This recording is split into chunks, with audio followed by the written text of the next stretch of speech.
José Cárdenas informa. Todas las noticias, todas las voces.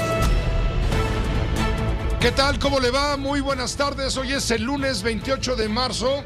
Le estoy saludando a nombre de todo el equipo que hace posible esta emisión informativa cotidiana de Grupo Fórmula Noticias. Los saludo también a nombre de Óscar Holguín. Óscar, ¿cómo te va? Buena tarde. Muy buenas tardes, Pepe, a ti y a los amigos del auditorio. Hoy saludamos al equipo de los rudos. José Luis Arévalo e Isaac Morán en la coordinación de información. Francisco Rosales coordinando contenidos. La producción a cargo de Charlie Pérez y Juan Carlos Martínez. Héctor García Vega y Adrián Moscoso en la coordinación de entrevistas. Asistencia general de Claudia Medina. Y desde luego, nuestro agradecimiento a Uno TV por todas las facilidades para la producción de esta emisión informativa de Grupo Fórmula. Gracias, Óscar. Vamos directamente con todas las noticias y todas las voces. Y vamos primero con lo último.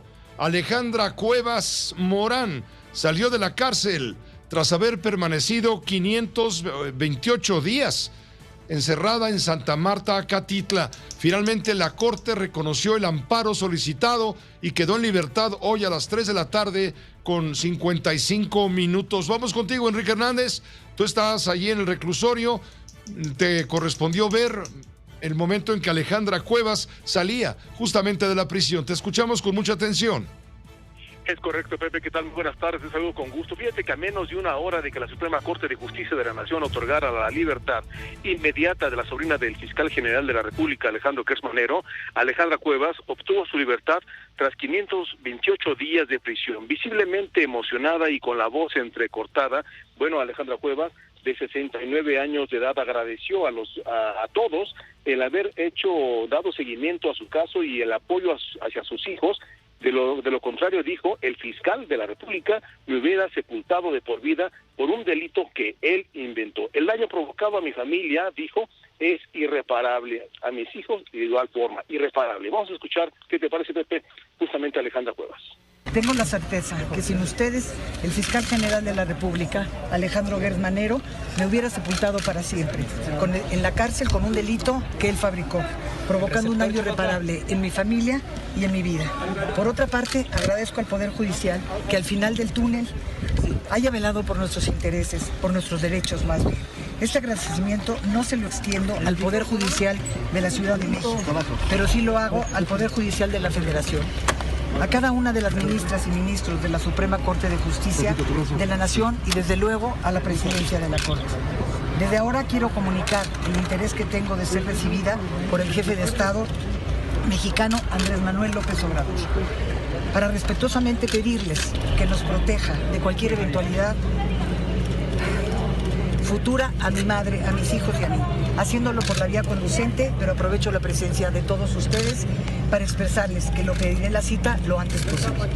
Mi vida cambió hace 528 días, ya que al conocer las entrañas de la cárcel y escuchar el número interminable de injusticias y vivir con mujeres que llevan años hoy que podrían estar libres, me ha dado la convicción que con la fundación que construyeron mis hijos y con la que espero que todos juntos.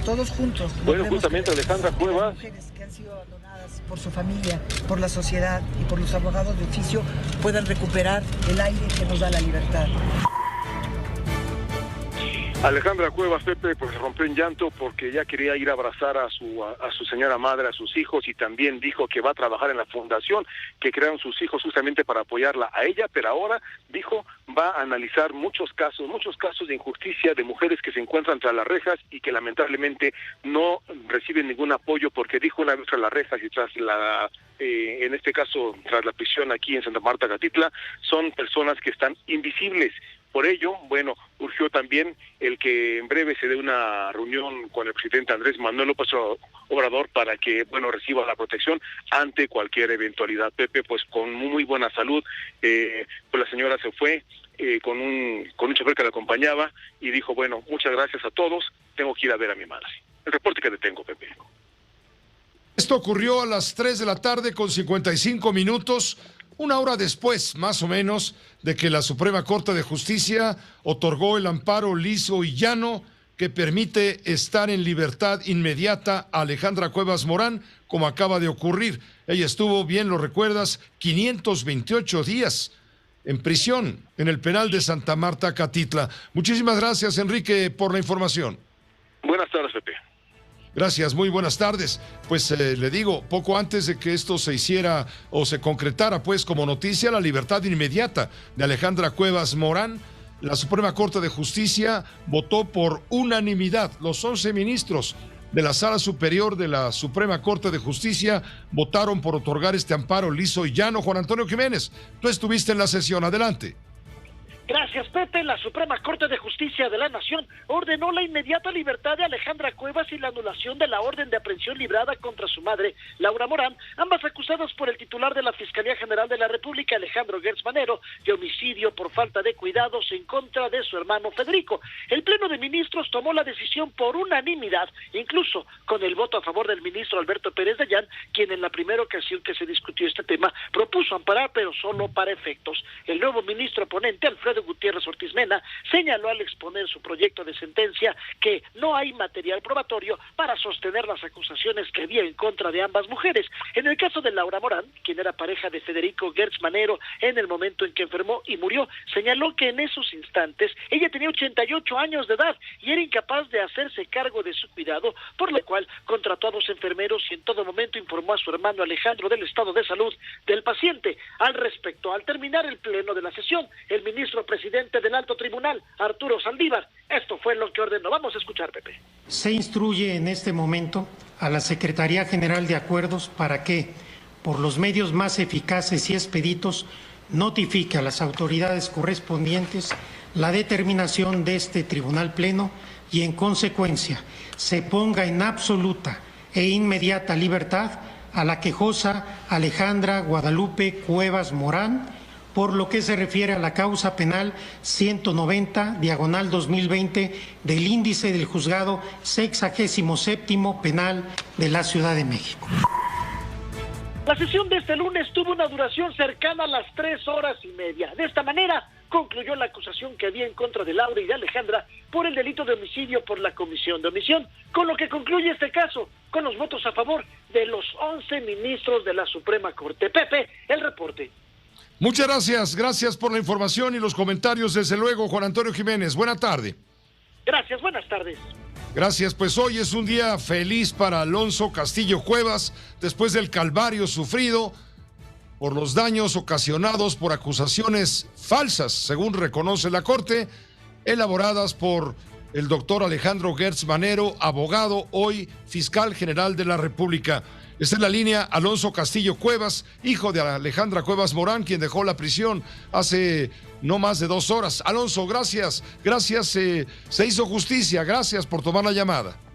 Gracias a ti, se hizo justicia, sí, 11 ministros por unanimidad en ambos casos, tanto cancelar el orden de aprehensión en contra de mi abuela de 95 años y el encarcelamiento ilegal de mi madre Alejandra Cuevas Morán en Santa Marta, Catitla, por una fabricación, por un delito que ni siquiera está tipificado en nuestro ordenamiento penal, y el que se hayan ido al fondo del asunto y que por unanimidad se haya decidido esto y que además se pueda sentar un precedente, pues realmente te dice el calibre de que todo fue un invento, como lo hemos venido gritando, diciendo a través de estos días que han sido un calvario que nos ha demolido, nos ha triturado el tener al poder absoluto de una persona que puede hacer lo que quiere y que no le rinde cuentas a nadie. Pero hoy es un día de felicidad para nosotros, de poder abrazar a mi madre nuevamente. Se siente como una experiencia como que no está pasando y realmente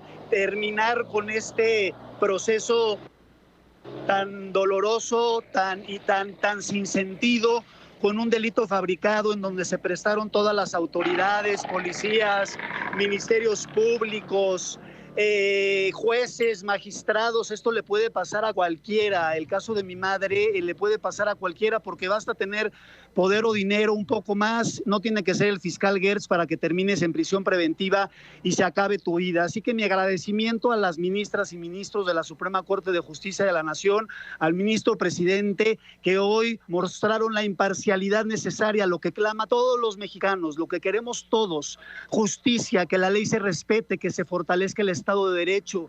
El fiscal general de la República es un hombre que no solo fabricó este delito y lo llevó hasta, si no hubiera sido por los medios de comunicación, por la sociedad civil que se ha unido y por toda la ayuda de la sociedad al decir esto no puede estar pasando, no se hubiera logrado y hubiera sepultado a mi madre en la cárcel. Así que mi agradecimiento a todos ustedes, y quiero decirlo, y en particular porque yo vi una entrevista que hiciste tú, qué diferencia a otros periodistas, entre comillas, que no solo no me dan derecho de réplica cuando lo tienen a él difamando a mi familia y diciendo una sarta de mentiras, sino no haciendo las preguntas que se tienen que hacer, las preguntas serias, no estar jugando y darle un espacio a una persona que miente. Así que te reconozco eso a ti, y por eso siempre es un gusto para mí estar contigo en tu espacio.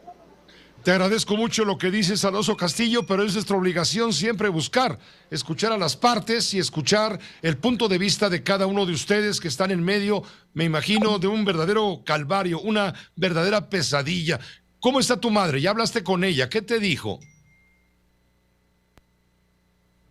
Se ha cortado la comunicación con Alonso Castillo Cuevas, estamos tratando de recuperarla. Queríamos preguntar justamente, bueno, la parte humana, que para mí es, por supuesto, más allá de lo judicial, lo más importante en este momento, después de estos 528 días de encarcelamiento. Alonso Castillo Cuevas, al recibir a tu madre ya en libertad, ¿qué fue lo primero que te dijo? ¿Cómo se siente? ¿Cómo se encuentra? ¿Qué le dijiste?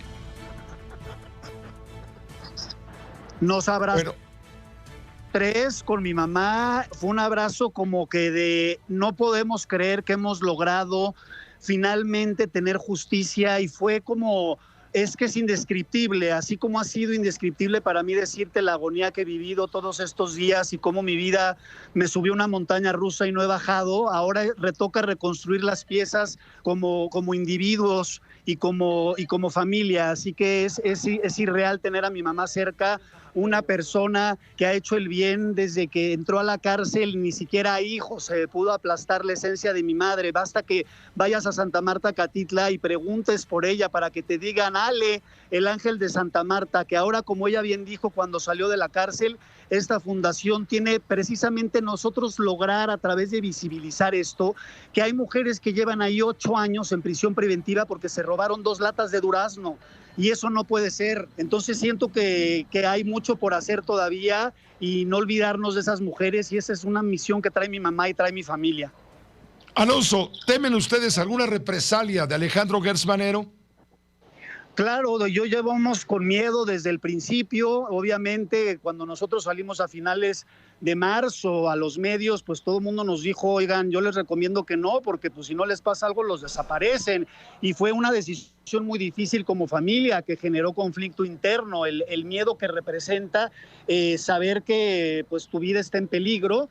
Y sí, yo lo reitero hoy y lo hago responsable de la integridad física mía y de mi familia. Mi madre, al salir, también pidió una audiencia con el presidente Andrés Manuel López Obrador. Ojalá nos reciba para que de viva voz pueda él escuchar este caso y pueda él constatar las pruebas que tenemos, y sobre todo él, que es padre de familia, para que se solidarice. Estoy seguro que cuando escuche nuestra historia y la de mi madre, de verdad que no puede ser que el procurador, el hombre más importante en la Procuración de Justicia, haya fabricado un delito, lo haya mantenido todo este tiempo, ha hecho todo para alargarlo, usando desde el 2019 que asumió el cargo para el caso de mi madre, y él tiene todavía el descaro de decir que no, de decir que está hablando con un colaborador. No, José, él no es un colaborador. Juan Ramos es el subprocurador que pagan tus contribuyentes y todos, y tú y yo y todo el mundo.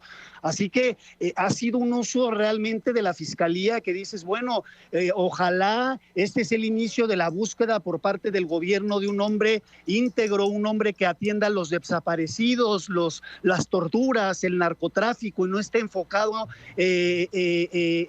buscando destruir a una familia inocente, que no hemos hecho absolutamente nada. Mi abuela lo único que hizo durante 52 años, José, fue amar a Federico, el hermano de Alejandro. Entonces no nos explicamos que si él piensa que tenemos un estado de cuenta, que constate que su nombre, que su hermano era el prestanombres, que si odió a mi yaya porque mi yaya cuando lo conoció a Federico era una mujer divorciada y con 3 hijos, no lo sabemos, pero realmente a mí me gustaría preguntarle a Alejandro por qué ha inventado y fabricado este delito y ha triturado desde mi abuela de 95 que de milagro sigue viva y te habla de la fortaleza y de la entereza, y de mi sobrino de 13 años, inocencias aplastadas por un capricho de una persona que francamente yo digo, ¿cómo es el fiscal general de la República?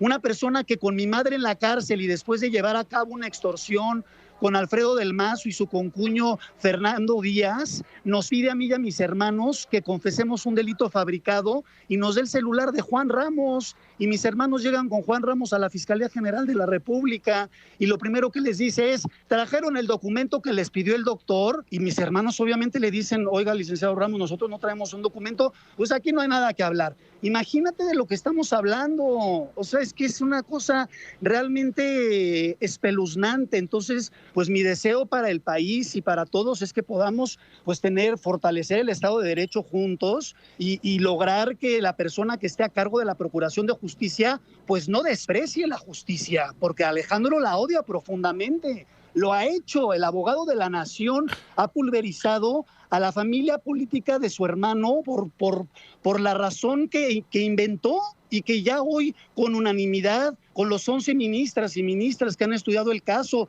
desde el principio lo dijimos nosotros, a todo el mundo, basta leer el expediente para darte cuenta que es una fabricación, pero cuando entras en la alcantarilla del sistema judicial, en donde jueces hacen firmar prisión y con un garabato te entierran a tu madre y entierran a tu familia sabiendo que es una mujer inocente, y luego como ciudadano te rompes la cara para pagar una defensa y con la defensa presentas una apelación y el magistrado que uno dices, bueno, mayor jerarquía va a hacer esto. No, todo lo contrario, va más allá, inventa cosas, no analiza las pruebas y dices, bueno, y otra persona dejando una mujer inocente en la cárcel, habrá que preguntarles a ellos, bueno, primero cómo pueden dormir y luego a cuántas personas se lo han hecho.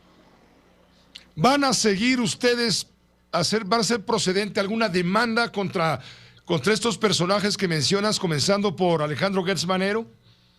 Mira, yo en este momento sí te diría que estamos muy enfocados en estar con mi mamá, en realmente levantar las piezas. Esas de cuenta como si te agarrara una trituradora y te metieran, así ha sido para todos nosotros. Entonces, eso es nuestra concentración. Pero lo que sí te digo es que todas aquellas personas que cometieron delitos, pues van a tener que asumir sus propias responsabilidades, ¿no?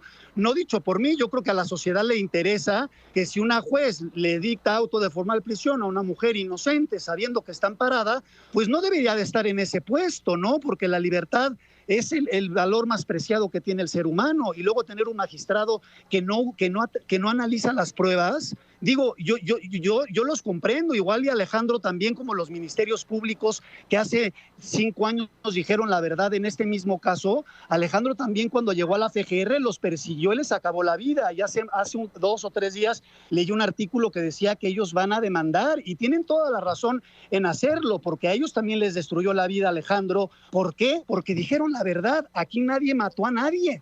Entonces, a esas personas, ¿qué van a hacer, no? Se operó desde la Fiscalía de Ernestina Godoy, que quizás sería bueno que tú la buscaras y que te diera un pronunciamiento al respecto. Es decir, ¿por qué se ejecutó esto? No lo sabemos, pero realmente tú no puedes destruir vidas y no tener una consecuencia. Te agradezco mucho, Alonso Castillo. Antes que nada, enhorabuena. Tu madre ya está fuera de la prisión. Tu abuela, de 95 años, ya fue avisada que cesa la orden de aprehensión en su contra. Va a ser una pesadilla inolvidable, por supuesto, pero dentro de todo tendrán que volver poco a poco a la normalidad luego de que se hizo justicia, como comenzaste diciendo hace un momento. Gracias por estar con nosotros. Seguiremos en contacto. A ti un abrazo, gracias, buenas tardes. Igualmente, otro para ti, fuerte, hasta luego. Alonso Castillo Cuevas, uno de los hijos de Alejandra Cuevas Morán, la mujer que quedó finalmente hoy en libertad Está llegando un tuitazo de la maestra Rosario Robles, en prisión desde hace más de 2 años y medio, precisamente en la prisión de Santa Marta. Escribe Rosario Robles: la Suprema Corte de Justicia absolvió a Alejandra Cuevas y a su madre, Laura Morán, perseguidas por el fiscal Gertz. Histórica resolución que deja un mensaje claro: es imposible juzgar sin perspectiva de género. Un paso importante para la justicia que, no obstante, sigue estando en deuda con México. Es lo que dice la maestra Rosario Robles desde la prisión desde hace 2 años y medio. Una pausa breve. Volvemos porque hay más noticias, por supuesto, también en resumen.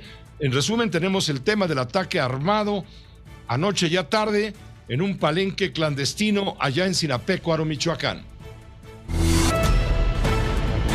Permítame en este momento un enlace con José Luis Cuevas, el pintor, enviado especial de Fórmula Deportes. Él está en San Pedro Sula, ya casi viene de regreso luego del partido donde anoche, apenitas, México logró derrotar a Honduras, pero todavía deja en suspenso la calificación rumbo al Mundial de Qatar 2022. José Luis Cuevas, ¿cómo estás? ¿Cómo viste el partido? De México gana, pero apenitas, con lo mínimo. ¿Qué sigue ahora? Adelante.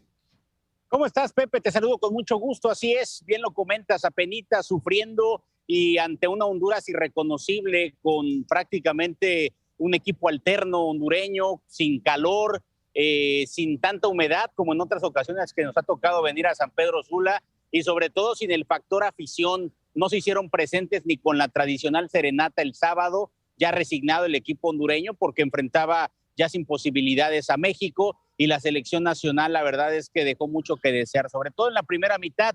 Termina ganando con ese gol fortuito, un remate de Edson Álvarez y después un rebote en el defensor hondureño, y así México amarra cuando menos la recalificación a la Copa del Mundo. ¿Qué necesita hacer para calificar de forma directa al Mundial?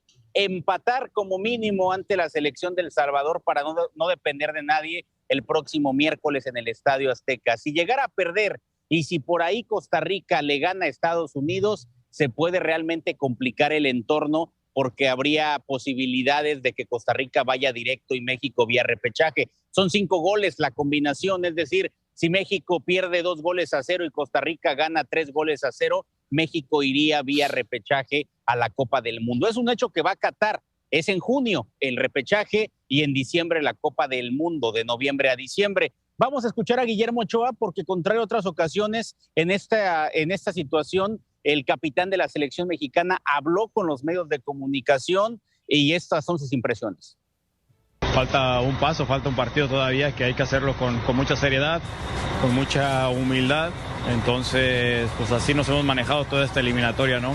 No ha sido sencilla porque, bueno, los puntos que a veces dejas en casa tienes que rescatarlos fuera. Momentos buenos, momentos no tan buenos, pero esto es un proceso, somos un grupo, un equipo y creemos en la forma de jugar, creemos en lo que nos pide el profe, nos gusta jugar a eso y también somos autocríticos, ¿no? Así es que queremos siempre jugar mejor.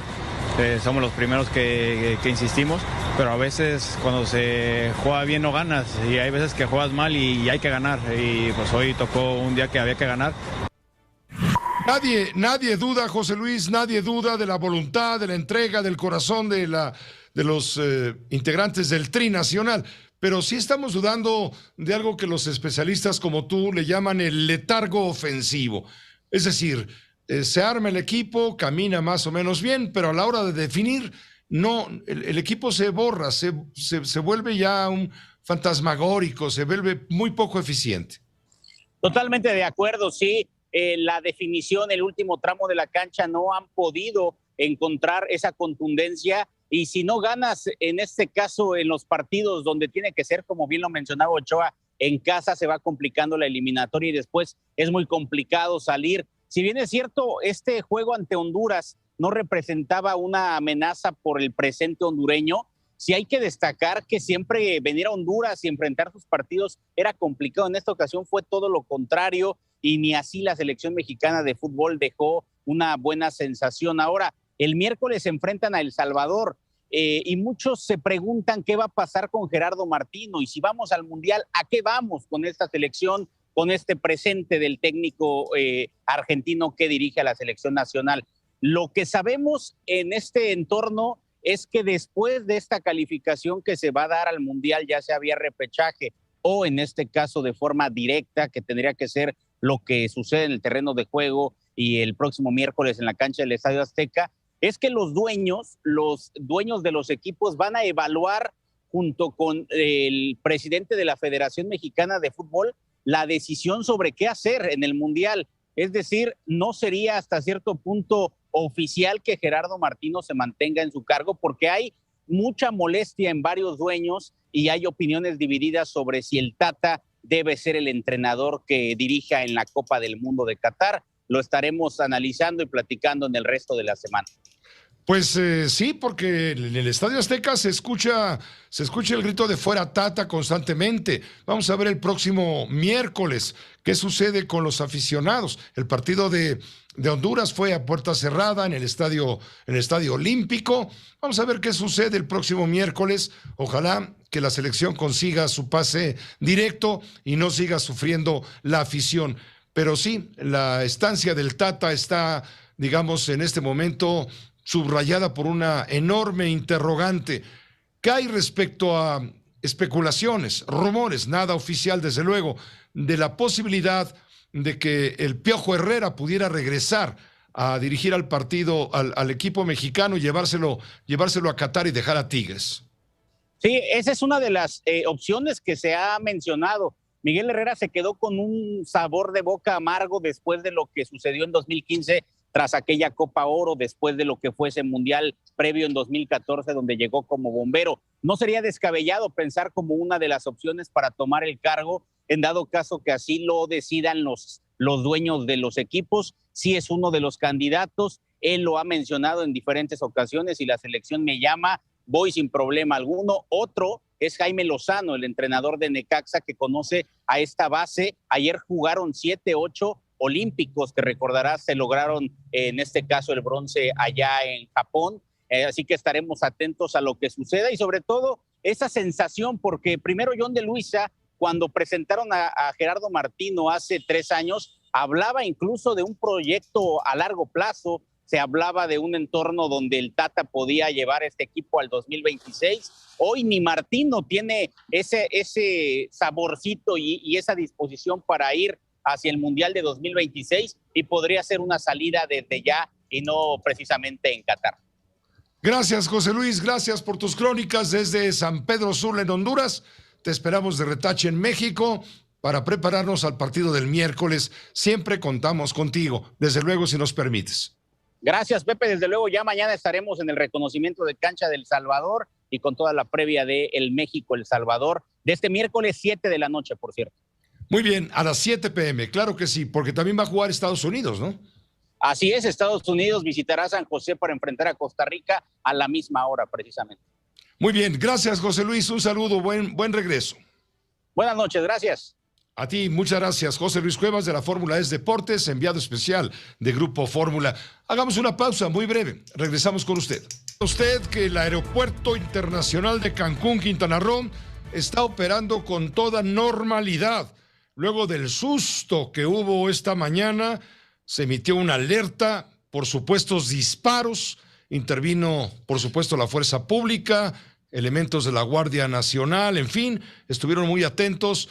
Finalmente no hubo tal balacera. Eso sí, hubo un corredero de turistas nacionales y extranjeros que como podían jalaban las maletas y se ponían a rescate porque, vamos, el miedo no anda en burro. Y se sabe muy bien que en esa zona del país ha habido mucha violencia.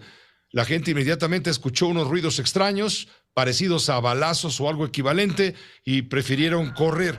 El Consorcio de Aeropuertos del Sureste descartó que el caos se debiera a detonaciones por arma de fuego, pero escuche usted cómo estaba la gente preocupada. Esto fue en la Terminal 3, la terminal internacional. Era un corredero espantoso. Toda la gente salía con las maletas como pudo. Explicaron que la reacción de los usuarios se debió a esta falsa alarma producida por una mala interpretación al escuchar un ruido estridente producida por la caída de 3 letreros. Eso fue lo que sucedió. Primero se dijo que había estallado uno de estos mecanismos de vigilancia, de seguridad, de rayos X. Después no, al parecer un turista extranjero despistado se recargó donde no debía, tiró los anuncios y esto provocó las explosiones. Pero fue suficiente. ¿Quién se va a poner a averiguar? Pensaron que eran balaceras. En fin, esto pasó en Cancún. Afortunadamente, salvo el susto, no pasó a mayores. Vamos con Alberto Hernández Unzón, el meteorólogo de Grupo Fórmula. Él tiene el pronóstico del tiempo para las próximas horas. Alberto, un saludo muy cordial. ¿Cómo te va? Muy buena tarde. ¿Qué tal, Pepe? Muy buenas tardes. Para las próximas horas, un sistema frontal estará ocasionando chubascos, lloviznas, así como muy fuertes ráfagas de viento por arriba de los 70 kilómetros por hora en sectores de California, Baja California, Sonora y Arizona. En la mayor parte del territorio nacional, ambiente seco, muy caluroso y estable, temperaturas máximas en Ciudad de México y Cancún de 27 grados centígrados, Monterrey 32 grados de temperatura máxima, Guadalajara 31, así como Acapulco y Ciudad Juárez con 29 grados centígrados. Pepe, muy buenas tardes. Gracias, Alberto Hernández Unzón. Muy buenas tardes. Gracias por la información y el pronóstico del tiempo para las próximas horas. También le informo que en Temixco, en el estado de Morelos, cayó una avioneta, se desplomó una avioneta, se estrelló contra una tienda de una bodega Aurrerá en este municipio. Esto ocurrió hace un rato. Vamos con Tonatiuh Lea de Fórmula Morelos. Tú tienes los datos, tenemos la imagen también a través de Telefórmula, en donde se ve que es un avión pequeño, una avioneta, pero sí hay que lamentar 3 muertos y 3 lesionados. Adelante, Tonatiuh. Así es, Pepe, te saludo con gusto, comentarte que en este momento me encuentro en la colonia Azteca, perteneciente al municipio de Temixco, donde alrededor de las 13 horas, lamentablemente, se desplomó una avioneta. En este accidente aéreo perdieron la vida 3 personas. Hasta el momento se tiene cuantificados 5 lesionados. Cabe señalar, Pepe, que en esta colonia se encuentra una tienda de autoservicios, y ahí fue donde cayó la avioneta, lamentablemente, Pepe. Pues en este momento nos encontramos aquí en el sitio y se encuentran trabajando en este momento los oficiales, se encuentra trabajando también la Cruz Roja para sacar y algunas cosas que se encuentran. El fuselaje del avión todavía se encuentra en este momento al interior de este momento. Pepe, nos vamos a retirar porque los policías nos están corriendo del lugar. Señor, no había ninguna cinta cuando la acaba de poner usted. Se está portando de manera grosera los oficiales, nos están corriendo del sitio, pero sí te comento que desafortunadamente, Pepe, en este accidente 3 personas perdieron la vida, hay 5 lesionados y pues continúan los trabajos para sacar el fuselaje del avión. Como tú comentas, cayó la aeronave, cayó sobre esta tienda de bodega Aurrerá. Lamentablemente, pues resultaron algunas personas que compraban sus víveres, pues resultaron lesionadas. El reporte, Pepe, desde Temixco, Morelos. Sí, ya te estás retirando porque pues ya te pasaron a retirar, como dicen los oficiales de la autoridad.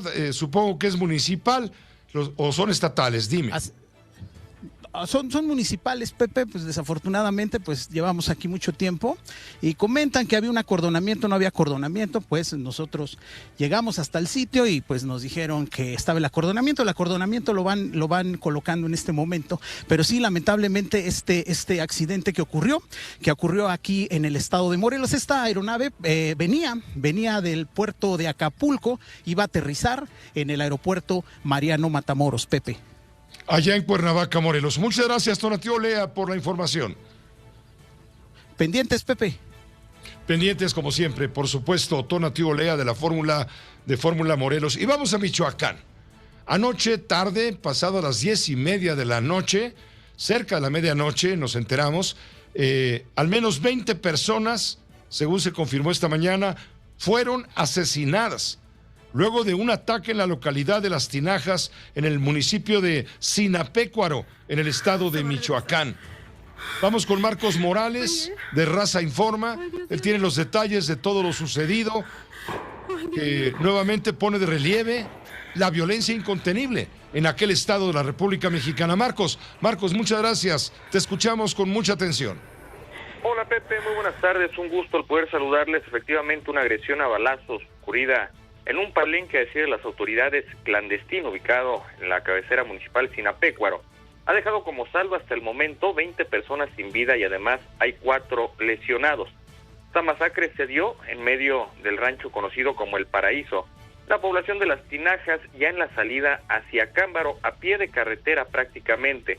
A decir de la Fiscalía, sujetos armados, un grupo rival, arribó escondido en una camioneta repartidora de frituras, descendieron sujetos con uniformes camuflados, ingresaron al recinto y comenzaron a disparar en contra de los presentes. Según las primeras hipótesis, dentro estaba un líder del cártel Jalisco Nueva Generación. Al respecto, esta mañana el gobernador del estado, Alfredo Ramírez Bedoya, se pronunció sobre el tema. Él mencionó lo siguiente. Lamentable lo ocurrido ayer en este palenque clandestino, en este palenque ilegal, y tiene que ver, también lo señalo, que estamos rompiendo con inercias del pasado y pues estamos viendo reacciones violentas precisamente por grupos de la delincuencia organizada. Hemos cortado de tajo con cualquier pacto con delincuentes. Eso ya no se da en Michoacán y hoy tenemos un gobierno que tiene rumbo y que no está sometido a ningún grupo de la delincuencia. Hasta el momento la Fiscalía ha informado que han sido identificadas 12 de las víctimas, restan 8 por ser reclamadas por sus deudos. Cabe señalar que durante las primeras diligencias fueron embalados más de 100 casquillos percutidos para arma larga, así también como una granada calibre 40 milímetros y 15 vehículos de diferentes modelos, uno de ellos incluso con siglas del cártel Jalisco Nueva Generación. Pepe, es la información desde Michoacán. ¿El palenque estaba siendo controlado por la familia michoacana o por el cártel Jalisco Nueva Generación, que se dedican también a este tipo de actividades ilícitas, clandestinas? Hasta donde se sabe, Pepe, el evento era precisamente del cártel Jalisco.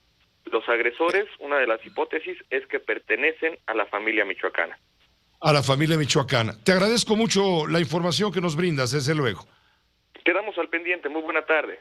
Quedamos al pendiente, querido Marcos Morales, de Raza Informe. El presidente en la mañanera se refirió a esta masacre. Una masacre de un grupo contra otro en un palenque clandestino donde estaban y llegaron y balacearon a los asistentes y hubo desgraciadamente muchos muertos. Sí. También heridos, están siendo atendidos, heridos, 6, ¿no? Las bandas que están ahí operando, pero ya salió un equipo para allá. Esto dijo el presidente por la mañana en Palacio Nacional. Sin duda es la matazón más reciente, pero no será la última. Sí es la más letal en los últimos años en aquel estado de la República, no, que pone de manifiesto, no sé qué opinará José Antonio Crespo, analista político, pero tenemos la impresión de que pone de manifiesto que esta estrategia, esta política de abrazos, no balazos, es un fracaso, que esto no va a cambiar, mientras el presidente niegue reconocer que se trata de una política, digamos, ingenua. Pensar que el crimen organizado depondrá las armas y bajará los niveles de violencia porque el gobierno tuvo la iniciativa de replegarse y no confrontarlo, pues es prácticamente una fantasía, salvo tu mejor opinión, José Luis. ¿Cómo estás, José Antonio? Pepe, ¿qué tal? Bien.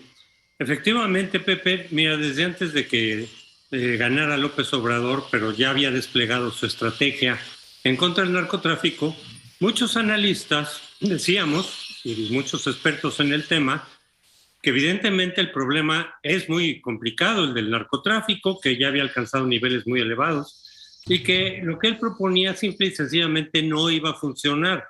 Por un lado, precisamente, abrazos, no balazos. Por otro lado, darle beca a muchos jóvenes para que no se incorporaran a las filas del narcotráfico, que es este programa de becarios, no sicarios. Y muchos opinábamos que eso no iba a funcionar, que eso, como tú has dicho, estaba basado en fantasías. Aquí lo paradójico también, Pepe, es que López Obrador está haciendo cosas muy parecidas a las que le criticó, sobre todo a Felipe Calderón, y que se continuaron con Peña Nieto. Pero tanta crítica hacía López Obrador de la estrategia de Calderón, que también tenía desde luego fallas, que en fin, fue muy criticada. Lo está haciendo hasta más de lo que él mismo criticaba. Por ejemplo, pues criticaba la participación del ejército en la seguridad, y ahora tenemos al ejército metido no solo en la seguridad, sino en muchas otras actividades que los distrae de la seguridad. Y él también había dicho de una Guardia Nacional, que en principio sonaba bien. Sí hizo la Guardia Nacional, pero también está dedicada básicamente a otros menesteres, muy distintos a los de luchar contra el narco o limitar al narcotráfico, evitar estas masacres, etcétera. El número de muertos ha superado al número de muertos derivados de la violencia de Felipe Calderón y de Enrique Peña Nieto. Y también como Calderón también quería, muchos expertos querían y hablaron con él varias veces para darle sugerencias de cambiar la estrategia, y Calderón se cerraba y decía, no, vamos a seguir en la misma, que es lo que también López Obrador está haciendo ahora, cuando muchos expertos han dicho, esta estrategia no está funcionando, la de convocar a las mamás para que le digan a sus hijos que ya se salgan del narcotráfico, abrazos, no balazos, no meterse con los narcos, pues no está funcionando.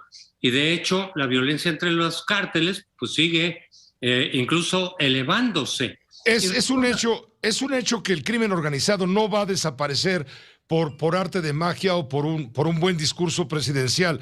En todo caso, lo único posible para el gobierno es domesticarlo, ponerle límites, claro, por supuesto, combatirlo, porque todos sabemos que el crimen organizado tiene un crecimiento, vamos a decir, exponencial ante el vacío de autoridad.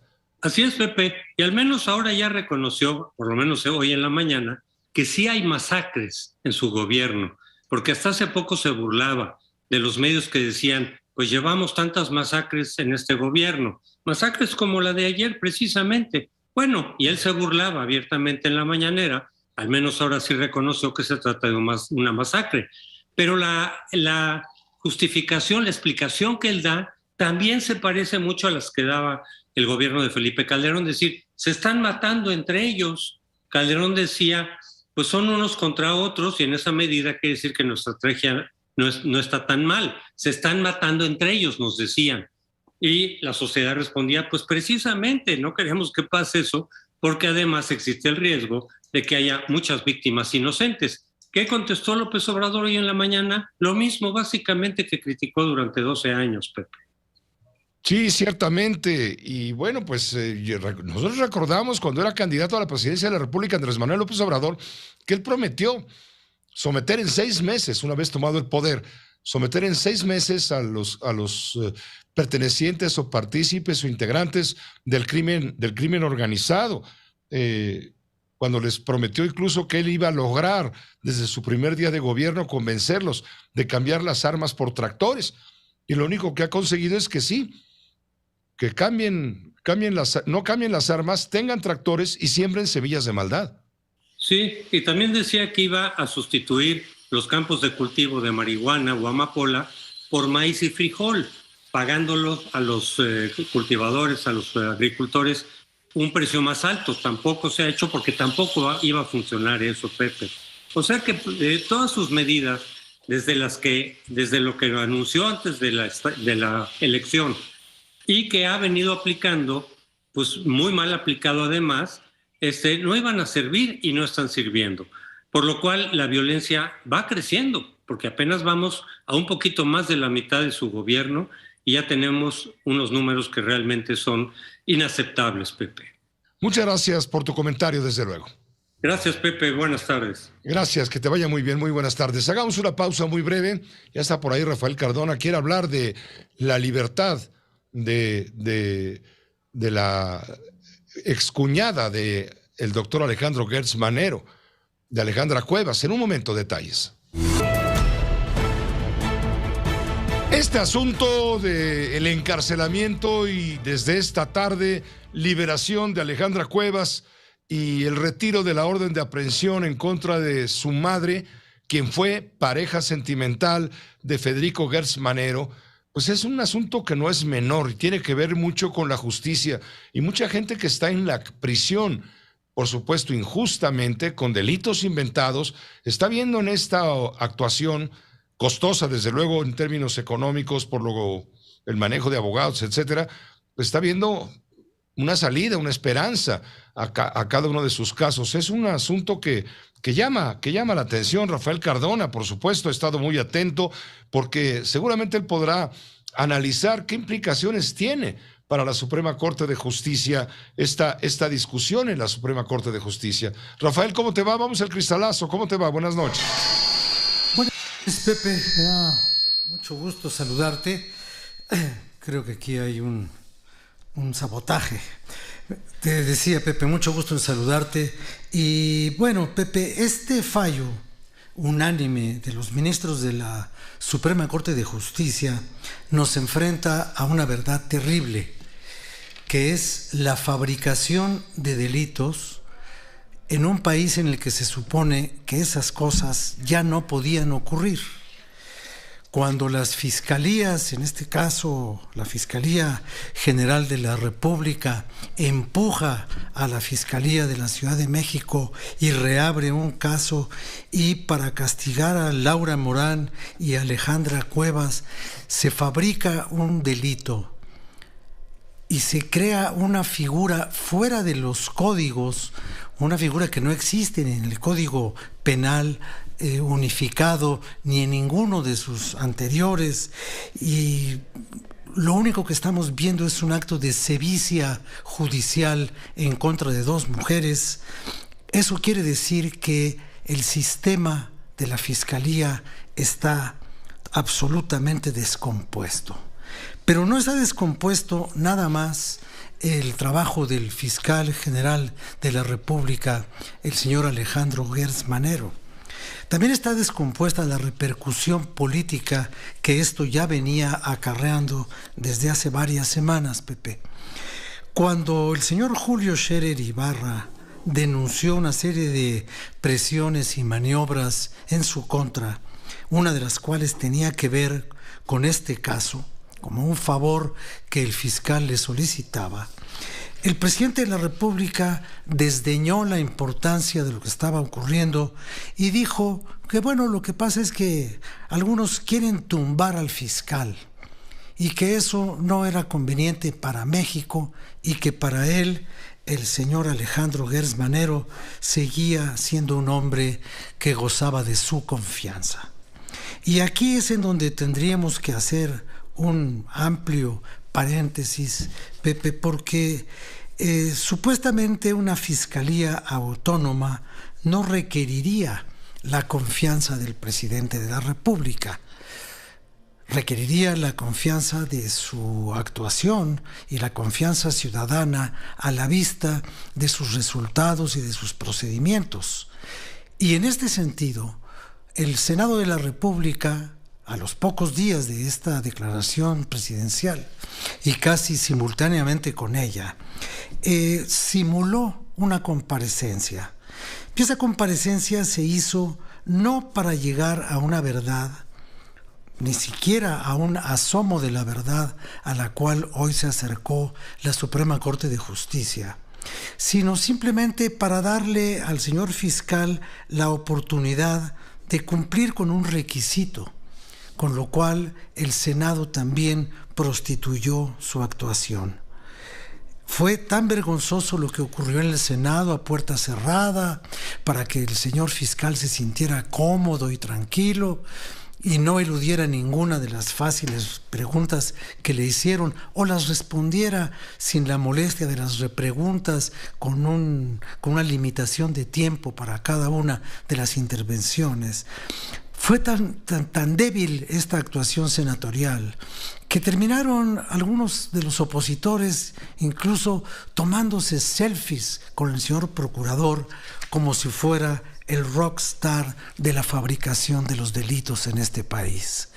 Yo creo, Pepe, que un país que llega tan tarde a la justicia es un país que está dejando ver un rostro muy descompuesto. Yo creo que el apoyo que se le ha dado al señor Alejandro Gertz Manero carece de todo tipo de sensibilidad social, jurídica y política. No es posible que este hombre siga teniendo la confianza de quienes se la han tenido hasta el momento en que esta mujer abandonó la cárcel, repito, por decisión unánime de todos los ministros de la Suprema Corte de Justicia. Hoy no le van a quitar a la señora Cuevas ni uno solo de los sufrimientos y de los desgastantes minutos y horas y días que pasó en la cárcel injustamente, por una prisión asusada inclementemente, de manera abusiva, por un funcionario de altísimo nivel y de altísima responsabilidad pública. ¿Quién le va a pedir cuentas por estos casi 2 años de reclusión injusta? ¿Quién va a compensarle a esta mujer estos años oscuros de su vida? Nadie, nadie. Y lo peor es que si alguien habla sobre la conducta de Alejandro Gertz Manero, se encontrará con la defensa de un presidente que dice que todo es porque lo quieren tumbar. Yo no creo que la señora Cuevas, desde Santa Marta a Catitla, haya querido tumbar algo más que las rejas que injustamente la mantenían recluida en la prisión. Injustamente, a partir de un delito inventado por Alejandro Gertz Manero, quien se dijo víctima de la muerte de su hermano, la acusó de ser garante accesoria, porque su madre, la pareja de su hermano Federico, no lo cuidó debidamente y por ello su salud se deterioró a tal punto que un mes después de haber salido de la casa de su pareja, perdió la vida en el hospital ABC. Entonces, como Alejandra Cuevas era la garante accesoria, un delito que no existe en el Código Penal, pues ella estuvo, no existirá el delito, pero estuvo 528 días en la cárcel. Y lo decía perfectamente el primer proyecto para otorgarles el amparo liso y llano de la semana pasada. Decía claramente, si no hay ley, no hay delito sin ley.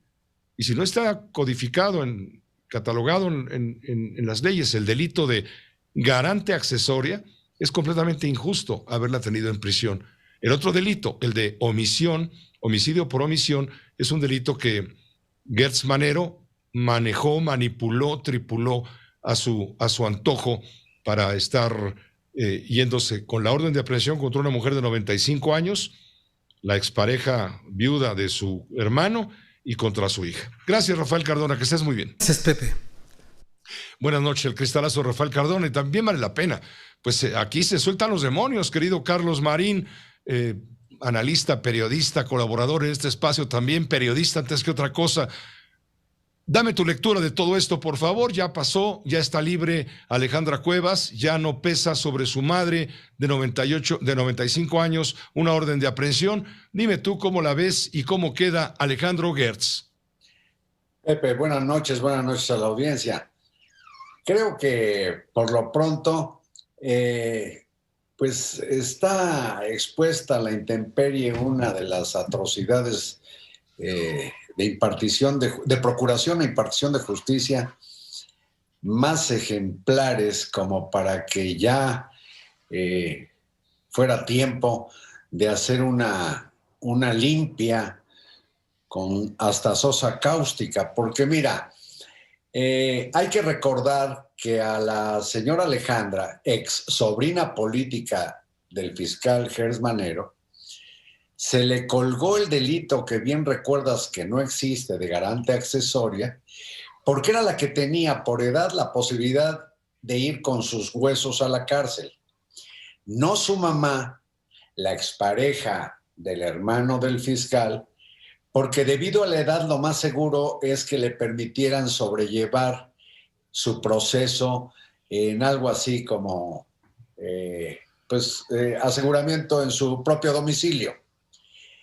El problema del fiscal ahora es el peor que puede tener cualquier persona que está expuesta al escrutinio público, y eso, dicho sea de paso, te incluye y me incluye en nuestro oficio, Pepe, que es el descrédito público.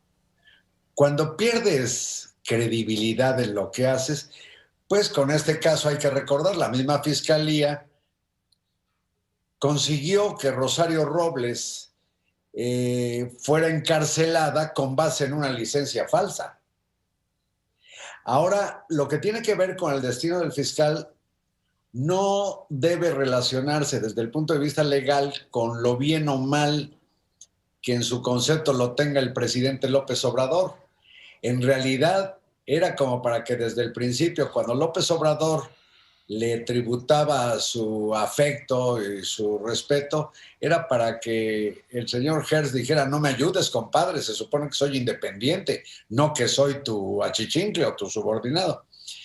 Pero ya el destino de Alejandro Hertz, digo, lo marcará un descrédito abismal, porque ninguna de las dos mujeres que persiguió trabajaba profesionalmente como asistente o como enfermeras o paramédicas del difunto hermano. Eran la pareja y era la hijastra del difunto. Haberlas acusado de homicidio por omisión es colgarle la responsabilidad. Al fin son mujeres, diría cualquier macho, pues colguémosle la responsabilidad del cuidado a los enfermos. Ah, no, pues eso estaría por verse. Pero bueno, ahora lo que queda por verse, Pepe, y esto, excita mucho la imaginación, es si habrá o no consecuencias para la cadena de Ministerio Público de la Fiscalía de la Capital y consecuencias para el personal todo que se involucró desde la Procuraduría, desde el Tribunal Superior de Justicia de Ciudad de México, porque ya vimos que como probable delito o por ser un asunto local, todo se resolvió aquí en los territorios que gobierna Claudia Sheinbaum, con una fiscal que pues parece más bien seguir el criterio de la jefa de gobierno, y un tribunal que debe estar arrodillado ante el gobierno de la señora Sheinbaum y ante el fiscal general. En este caso, Pepe, no sé cuántas personas deben terminar en la cárcel por haber inventado una atrocidad como la que hoy por fortuna se desmanteló. Y habrá que ver qué pasa con todas las mujeres que siguen en Santa Marta en espera de que se les haga justicia. Sí, porque recordamos muy bien que en 2015 Alejandro Gertz había presentado una primera denuncia en el caso por el homicidio que llama él por omisión de su hermano. Y el 6 de abril el Poder Judicial resolvió el no ejercicio de la acción penal contra las mujeres acusadas por Gertz Manero. Entonces el fiscal presentó denuncias contra los agentes del Ministerio Público que investigaban el caso porque no hicieron lo adecuado.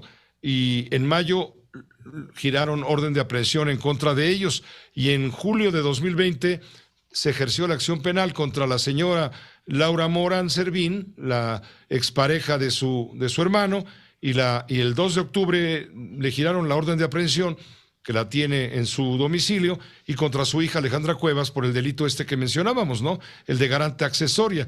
Esto es lo que se está... Pero fíjate, Pepe, en 2015 también no está por demás recordar, el gobierno de la ciudad estaba en manos del doctor Miguel Ángel Mancera y no había este sometimiento del Tribunal Superior de Justicia ni de la Procuraduría Capitalina, ahora Fiscalía Capitalina, pues al Poder Ejecutivo Federal en la versión Fiscalía que debiera debió haber mantenido una clara, diáfana independencia. Técnicamente, Pepe, tiene que haber una cadena fácilmente de, ¿qué te parece? Mi cálculo es unas 25 personas a la cárcel por un delito grave, porque se llama privación ilegal de la libertad, Pepe. Gracias, Carlos, por apuntarlo. Gracias y estamos en contacto. Gracias, Pepe. Buenas noches a la audiencia. Buenas noches. Los demonios, le digo, andan muy sueltos en este espinoso caso, pavoroso caso, hubiera dicho el periódico Alarma, que existió hace muchos años.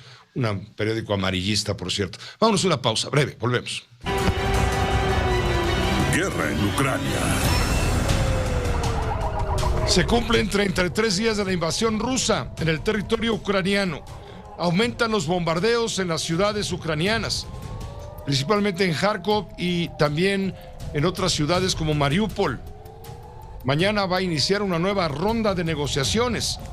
La ONU está buscando a toda costa un cese al fuego. Vamos por partes. En Ucrania, Rusia sigue sin conseguir tomar la capital, la ciudad de Kiev, y el avance de las tropas se ralentiza.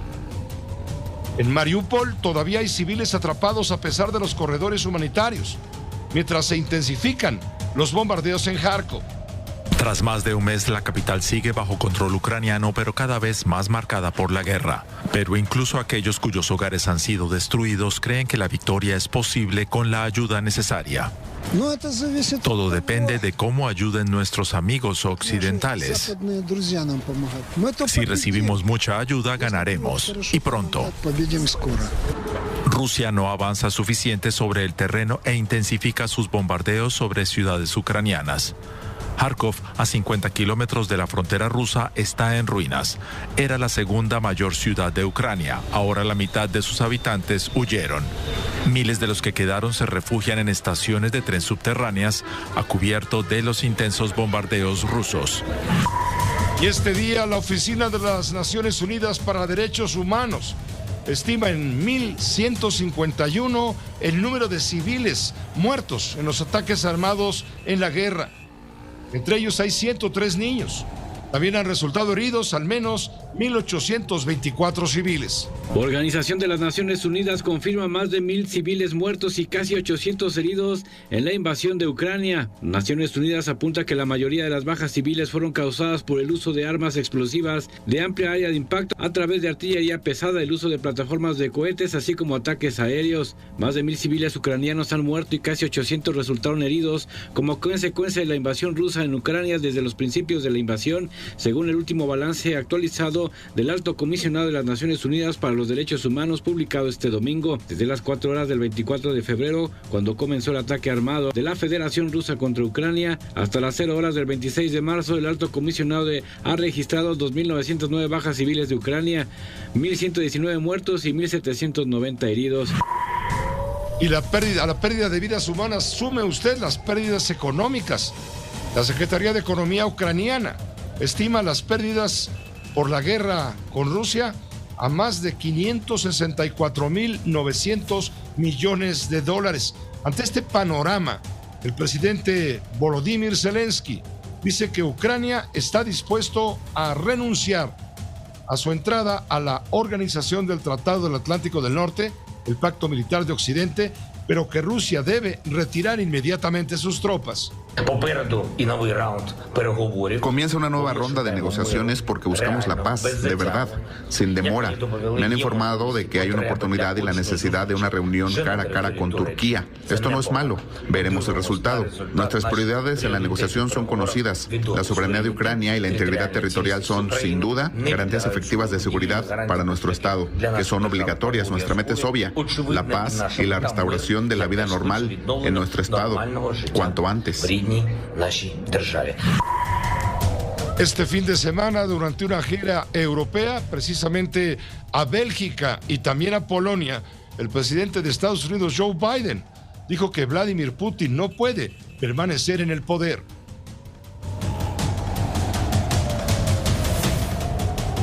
Y también el presidente de los Estados Unidos afirmó que no se va a retractar de nada de lo dicho.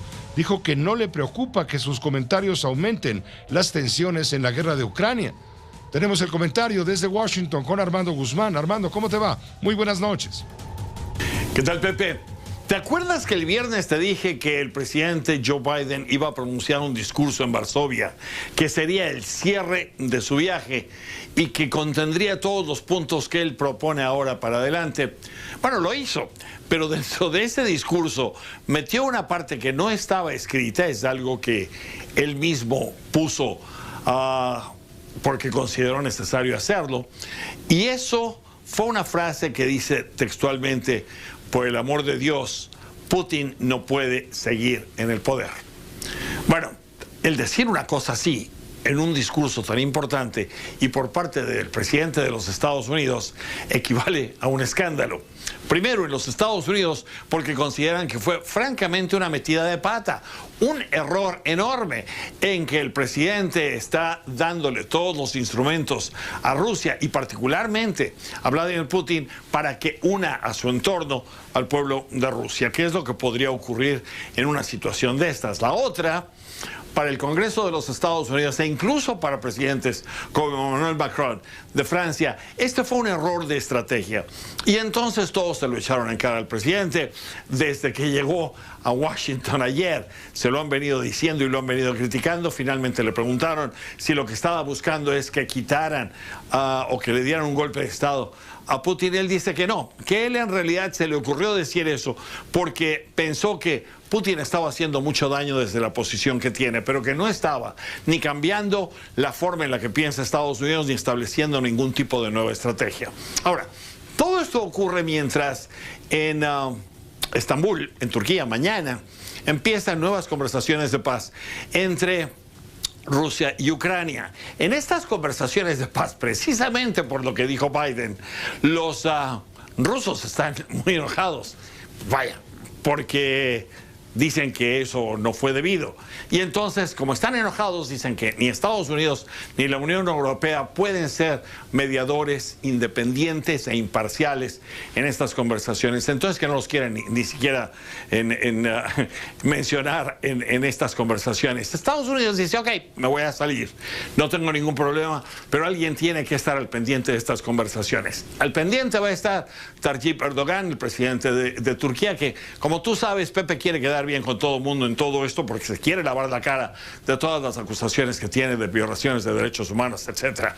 Ese es otro problema, pero así están las cosas este día. Y mientras, dentro de lo que podrían estar discutiendo, se incluye la idea, el concepto de una partición de Ucrania, como en las Coreas se dice, pero en este caso no sería norte y sur, sino este y oeste, y pretendería Rusia en ese caso quedarse con la parte ocupada que ya tiene en el este de Ucrania.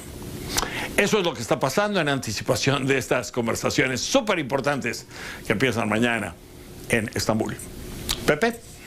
Gracias, Armando. Le daremos seguimiento mañana contigo y tus comentarios desde Washington. Gracias. Gracias, Armando Guzmán, corresponsal en este espacio informativo. El Wall Street Journal está revelando este lunes que el multimillonario ruso Roman Abramovich y los negociadores de paz ucranianos sufrieron síntomas de presunto envenenamiento a principios de este mes, luego de una reunión en Kiev. Abramovich, que aceptó una petición ucraniana para ayudar a negociar el fin de la invasión rusa, y al menos 2 altos cargos del equipo ucraniano de Zelensky se vieron afectados, según el informe. Roman Abramovich pudo ser envenenado. El magnate ruso, propietario del Chelsea, sufre síntomas que se corresponden con un posible envenenamiento, según el Wall Street Journal. El periódico norteamericano asegura que el multimillonario ruso, que ha participado en varias reuniones con Moscú para lograr la paz en Ucrania, sufre lagrimeo constante, enrojecimiento de los ojos y descamación de la piel en manos y cara. El rotativo estadounidense atribuye el posible ataque a elementos radicales de Moscú que trataban de boicotear las negociaciones. Sin embargo, según Sky News, los servicios estadounidenses de inteligencia no creen que se trate de un envenenamiento. Y al mismo tiempo, al otro lado del mundo, la Organización de las Naciones Unidas, a través de su secretario general, anuncia que buscará con insistencia un cese al fuego humanitario. But let's be clear. The solution to this humanitarian tragedy is not humanitarian. It is political. Seamos claros, la solución a esta tragedia humanitaria no es humanitaria, es política. Por lo tanto, hago un llamamiento para que se produzca un alto el fuego humanitario inmediato, que permita avanzar en unas negociaciones políticas serias, encaminadas a alcanzar un acuerdo de paz basado en los principios de la Carta de las Naciones Unidas. Vamos a estar pendientes. Hasta aquí lo más importante del parte de guerra. Hagamos una pausa, acompáñenos, muy breve, y volvemos con más información. Informa usted que este lunes el Grupo Interdisciplinario de Expertos Independientes, el GIEI, presentó un tercer informe sobre la desaparición de los 43 normalistas de Ayotzinapa, la desaparición de los 43. Vianey Pichardo estuvo muy al pendiente. Ella es reportera de Uno TV Noticias y le agradezco de antemano esta colaboración muy especial. Vianey Pichardo, ¿cómo te va? Buenas noches. Muy buenas noches, Pepe, te saludo con gusto. Efectivamente, el grupo de expertos interdisciplinario presentó hoy ya el tercer informe sobre el caso de la desaparición de los 43 estudiantes de la Normal Rural de Ayotzinapa, donde entre las revelaciones que se hace es que tuvieron acceso a documentos inéditos clasificados como secretos, otorgados por la Secretaría Marina Armada de México. Es un material grabado por un dron, material en video que muestra la supuesta actuación de elementos de la Marina en el basurero de Cocula, en Guerrero, previo a los primeros hallazgos, las evidencias de restos humanos en este mismo lugar. Lo que se dijo por parte de los expertos es que en el video aparecen camionetas de la Marina en el basurero. Después de esta aparición de las camionetas, en el video se nota la presencia de un incendio una hora después de que llegan estas camionetas, y finalmente se observa a individuos remover la superficie del basurero y arrojar algunos objetos. Esto da cuenta el grupo de expertos en este informe, donde después explica que horas después, justamente seis horas después de la llegada de estos elementos al basurero de Cocula, pues llega el primer grupo de expertos, en ese entonces los argentinos, quienes estaban recabando información. Ante la presentación de estos nuevos hallazgos, de esta evidencia clasificada, los padres de los jóvenes, de los 43 estudiantes, aseguran van a analizar toda esta revelación que se hace a través de imágenes, a través de un relato que hace el GIEI en un documento. Y pues, Pepe, esa ha sido la reacción hasta el momento de los padres de familia sobre estos videos, en los que, resumidas cuentas, se observa a supuestos personajes de la Secretaría de Marina interactuando en el basurero de Cocula. Vianey Pichardo, también el informe de Ángela Huitrago, ella lo presentó, es parte de este grupo de expertos interdisciplinarios internacionales. Se menciona que en estos 7 años últimos se ha detectado que 22 personas que han declarado dentro de las diligencias han muerto, de las cuales solamente 2 fallecieron de muerte natural. Y el documento también revela que la autoridad militar y de inteligencia conocía y daba seguimiento a las actividades del crimen organizado, particularmente al accionar del grupo Guerreros Unidos. Había espionaje a los normalistas de Ayotzinapa, también ordenado desde el batallón 27 del Ejército Mexicano con sede en Iguala. Tenían seguimiento de las actividades con fines de contrainsurgencia, incluso desde 2010. Se conocía toda la información del desplazamiento de los normalistas desde antes y durante los hechos de la noche trágica de Iguala, Vianey. Es un informe que va a tener que ser seguramente respondido por el gobierno nacional, el gobierno mexicano. Así es, Pepe. Ángela Buitrago revela que una de las conclusiones, conjeturas de esta información es que había estudiantes infiltrados dentro del mismo movimiento de los 43, quienes pasaban información de los movimientos exactos que realizaban y que tuvieron lugar la misma noche del 26 de septiembre del 2014. Es la información que revela esta supuesta infiltración catalogada por este grupo de expertos como estudiantes fachada, quienes fungían como filtradores de información sobre los pasos que seguían los 43 estudiantes de Ayotzinapa. Gracias, Vianey Pichardo, por este reporte especial. Que estés muy bien. Hasta luego. Hasta luego. Vianey Pichardo, reportera de Uno TV Noticias. También se están esperando noticias importantes en materia de derechos humanos para México. Se están presentando allá en Ginebra, en Suiza, ante el Comité de la ONU contra Desapariciones Forzadas. Se están presentando 2 informes. Este comité visitó nuestro país el año pasado y va a hacer público el informe en que va a destacar la impunidad que hay en México, con una cifra de más de 99,000 personas desaparecidas.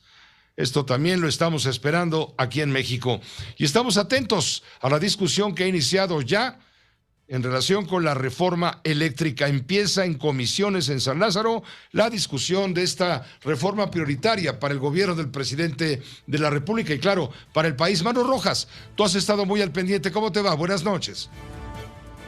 ¿Qué tal, Pepe? Buenas noches. Todo está cronometrado tal como Morena y aliados habían planeado. Se dice que para Semana Santa, esa santa semana, estaríamos viendo la aprobación en el Pleno, porque hoy se instalaron las Comisiones Unidas de Puntos Constitucionales y de Energía en sesión permanente. Lo hicieron el jueves pasado solamente las presidencias y secretarías, esto es, las mesas directivas de estas comisiones. Hoy todos los integrantes de manera semipresencial, unos a distancia, otros llegaron aquí al recinto legislativo de San Lázaro solamente para instalarse en sesión permanente. ¿Cuándo conocerán el dictamen que realmente sería el que se vote? Hasta dentro de 8 días, y tendrán 8 días más para que en 15 días, un lunes como hoy, pero el 11 de abril, como fue citada la siguiente reunión, sea sí votado en comisiones. Así lo dijo el presidente de la Comisión de Puntos Constitucionales, Juan Ramiro Robledo.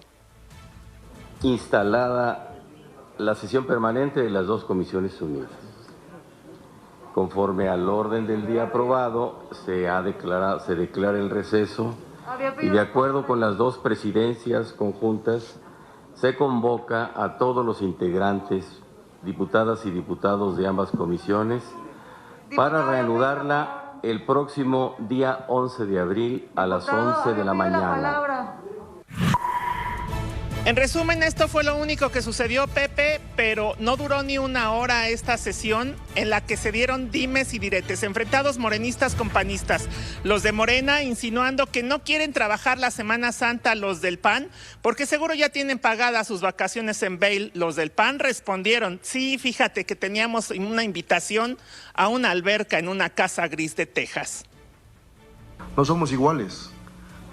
La derecha sí dio albazos legislativos, con la reforma educativa, con la misma reforma energética y otros más. Las reformas estructurales, ¿cómo la pasaron? En minutos en los congresos. Entonces, van a tener tiempo, estamos seguros de que los documentos van a llegar. Y por favor, presidente, para que pudiéramos avanzar, ya que creo que los compañeros sí se quieren ir de vacaciones. Más que, le reitero, arte adivinatorio, es un tema de trabajo conjunto. Si nos hicieran el favor de darnos una fecha aproximada. No nos caracterizamos, eso me parece irrespetuoso, pero por si quieren más detalles vamos a ir a Houston. Tenemos invitación de una alberca enorme donde cabemos todos los de la comisión.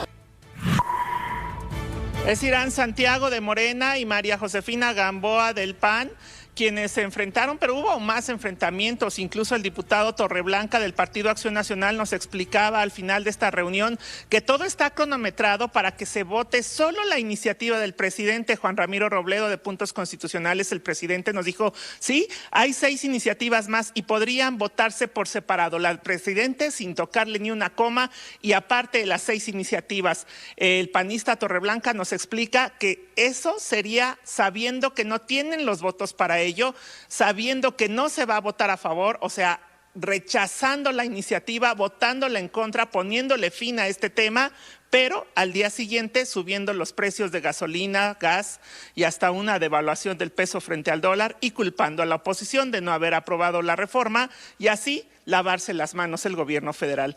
Esto veremos qué es lo que sucede una vez que suceda. Precisamente que tengamos el dictamen la próxima semana, que tengamos la votación en 15 días, Pepe. Muchas gracias Mario Rojas por el seguimiento pues a un asunto crucial, sin duda que tiene que ver con la estructura económica, claro, del régimen de la Cuarta Transformación. Estamos pendientes, Mario Rojas. También vamos a hacer una escala en este momento informativa hasta Oaxaca con mi compañera Lupita Tomás de la agencia informativa Cuadratín.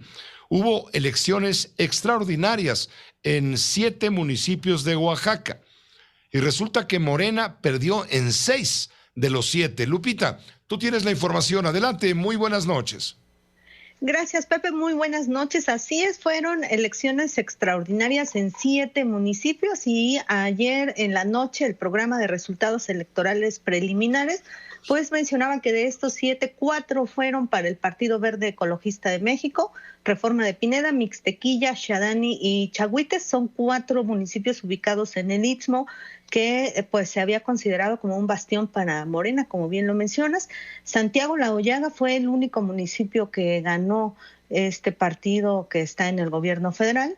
Y bueno, el municipio que tuvo mayor número de votos por la concentración de población fue Santa Cruz Jojocotlán, y el ganador de la contienda, pues bueno, fue para esta coalición que hicieron el PRI, PAN, PRD y Nueva Alianza. También San Pablo Milla de Mitla, que es el otro municipio, fue para el Partido Acción Nacional, que fue en coalición local con Nueva Alianza, es decir, una configuración, Pepe, que no se esperaba, toda vez que, pues bueno, esta región del Istmo de Tehuantepec ha sido como uno de los lugares que más ha visitado el presidente, además de que, bueno, pues se siguieron entregando algunos recursos y demás. Sin embargo, bueno, pues algunas personas en Morena mencionan que el que haya perdido este número de municipios no significa una tendencia para la elección de la gubernatura, que también se va a desarrollar en este año. Por lo pronto, Pepe, este número de votantes, pues bueno, eligió por partidos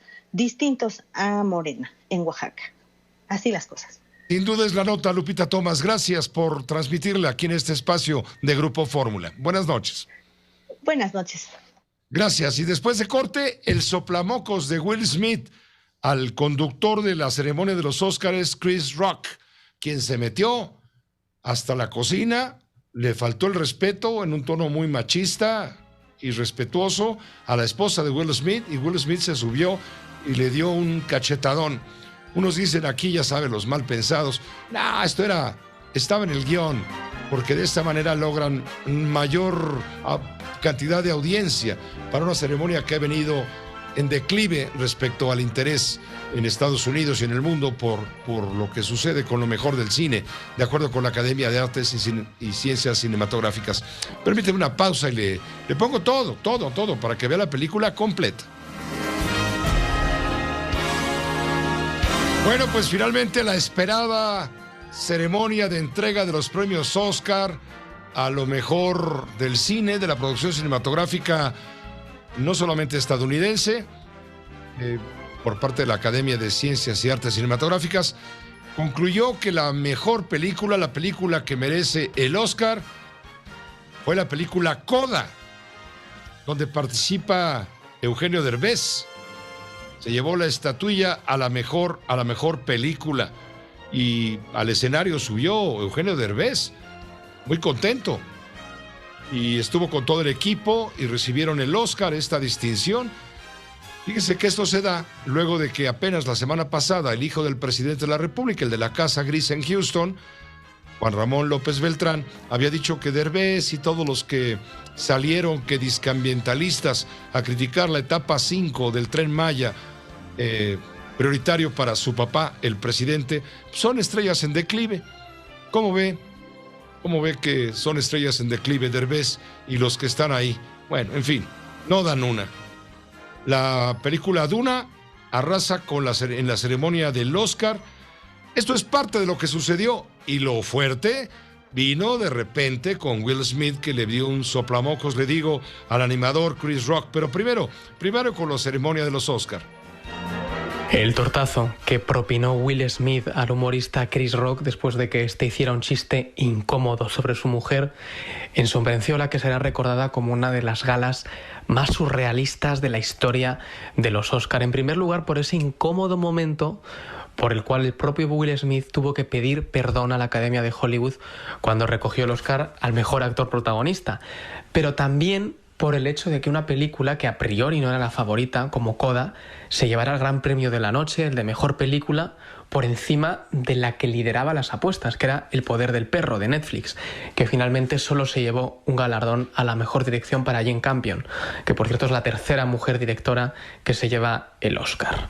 Los Oscar querían en esta gala elevar los datos de audiencia que llevaban arrastrando mínimos históricos, y sin duda la polémica ayudará a que estos premios cobren relevancia, pero desde luego que no por el cine. Informó desde Los Ángeles Javier Romualdo para Agencia EFE.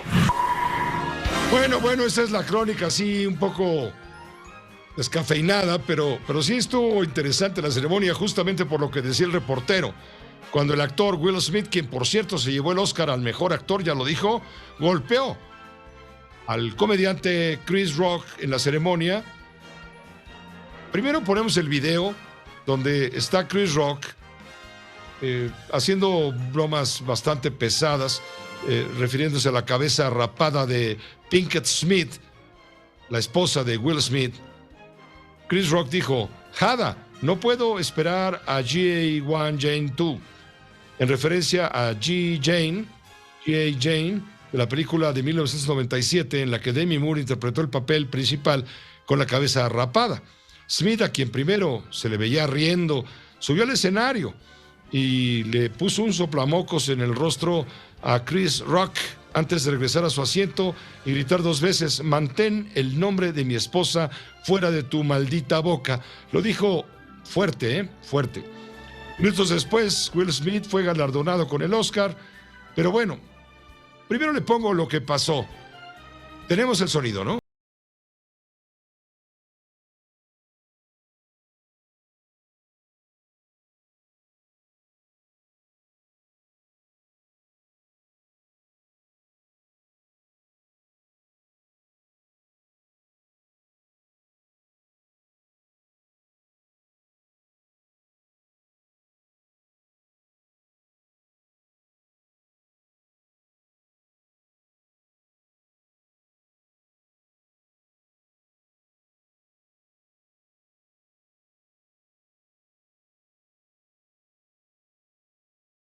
Un chiste sobre G.I. Jane. Mantén el nombre de mi mujer fuera de tu maldita boca. Eso le gritaba desde el asiento Will Smith. Después, cuando subió a recibir el Oscar como mejor actor, este fue su discurso. In my life, en mi vida he sido llamado a amar a la gente y a proteger a la gente. To love people and to protect people. Now, I know to do what we do, soy consciente de que para hacer lo que hacemos tenemos que ser capaces de soportar el abuso. Tienes que aceptar que la gente diga cosas locas sobre ti. En este negocio hay que aceptar a gente que no te respeta.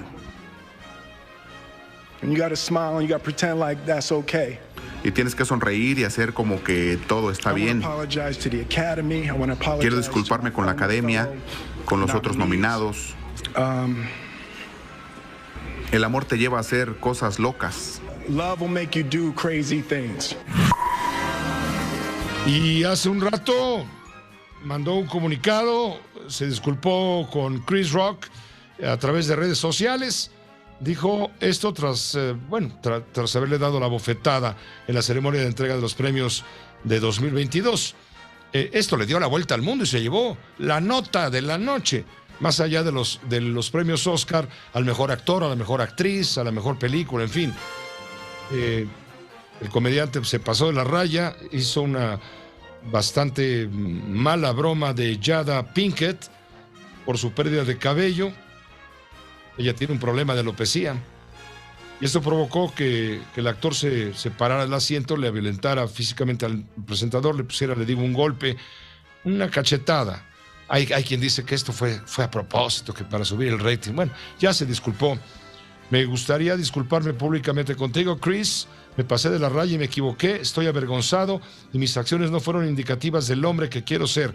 No hay lugar para la violencia en un mundo de amor y bondad. Además, se disculpó con los miembros de la academia que le entregaron el Oscar. Fin de la historia. Punto y aparte. Hasta aquí lo más importante en las noticias. A nombre de todo el equipo, gracias por su atención, su confianza y todo lo demás. A continuación, en estas frecuencias de radio, sintonice usted la fórmula financiera. Lo esperan los periodistas Mari Carmen Cortés, Pepe Yuste y Marco Antonio Mares, y en Telefórmula, Leonardo Curcio. Gracias y hasta mañana.